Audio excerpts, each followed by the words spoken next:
ઓ ભાઈ સાહેબ, જૂન ગયો, જુલાઈ ગયો, ઓગસ્ટ અને હવે સપ્ટેમ્બર.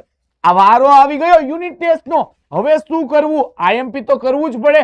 ચેપ્ટર નંબર 14 નું આઈએમપી આજે લઈને તારા માટે આવી ગયો છું. ભૂલથી પણ આ ક્વેશ્ચનને સ્કીપ કરવાનું વિચારજો જ નહીં. અને જો આ સ્કીપ કર્યા ને તો યુનિટ ટેસ્ટમાં ક્યાંક તું પાછળ રહી જઈશ. અને તારો મોટો ભાઈ મોહિતભાઈ નથી ઈચ્છતો કે જ્યાં સુધી પીડબ્લ્યુ ગુજરાતી છે ને ત્યાં સુધી તને પાછળ રહેવા દે. તો ચાલ મારા દોસ્ત, આજે હું ચર્ચા કરવાનો છું યુનિટ ટેસ્ટના એ જબરજસ્ત સંભાવનાના એ ક્વેશ્ચન કે જે ભૂલથી પણ મિસ કરવા જેવા નથી. સૌથી પહેલા મારો ભાઈ, આ જે 2 પાસાવાળો દાખલો છે ને એને ભૂલથી પણ સ્કીપ કરતો નહીં. 2 માર્ક હોય, 3 માર્ક હોય કે 4 માર્ક.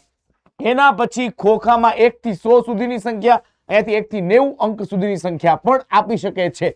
જો અહીંયા નીચે લખી લે. અને આમાં 3 માર્ક માટે 3 પ્રશ્ન, 4 માર્ક માટે 4 પ્રશ્ન. એ સિવાય મારા દોસ્ત આ તકની રમત વાળો દાખલો ઇમ્પોર્ટન્ટ છે.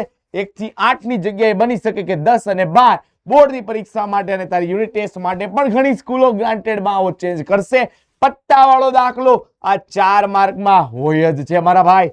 એના પછી આવી જા, આમાંથી 3 માર્કના દાખલા ક્યાંક તને જોવા મળી શકે છે તારી યુનિટ ટેસ્ટમાં. તો ભૂલ્યા વગર તારે ભૂલવાનું નથી. આનો સ્ક્રીનશોટ પાડો હોય તો પાડી લે. અને જો જોઈએ છે આની પીડીએફ તો કોમેન્ટ કર. પીડીએફ તને મળી જશે આપણા વોટ્સએપ ગ્રુપમાં. એના પછી મારા ભાઈ આ પ્રશ્ન ક્યાંક 3 માર્ક અને 2 માર્કમાં બનશે ગેમ ચેન્જર. એના પછી જોઈ લે 1 માર્કના ટ્વિસ્ટેડ ક્વેશ્ચન જોઈએ છે તો આ પીડીએફમાં પણ તને બધા જ પ્રશ્ન મળી જશે. અને જો આના માટેનું સેશન તારે જોઈએ છે તો લખ sir one short session for unit test. તો તારા માટે આવશે આ સેશન. તો બસ ભાઈ, આટલું કરી લીધું. યુનિટ ટેસ્ટમાં તારું ટોપ થવાનું નક્કી છે. તો બસ આટલું કન્ફર્મ કર અને રેન્ક લાવ સૌથી પહેલો. Thank you.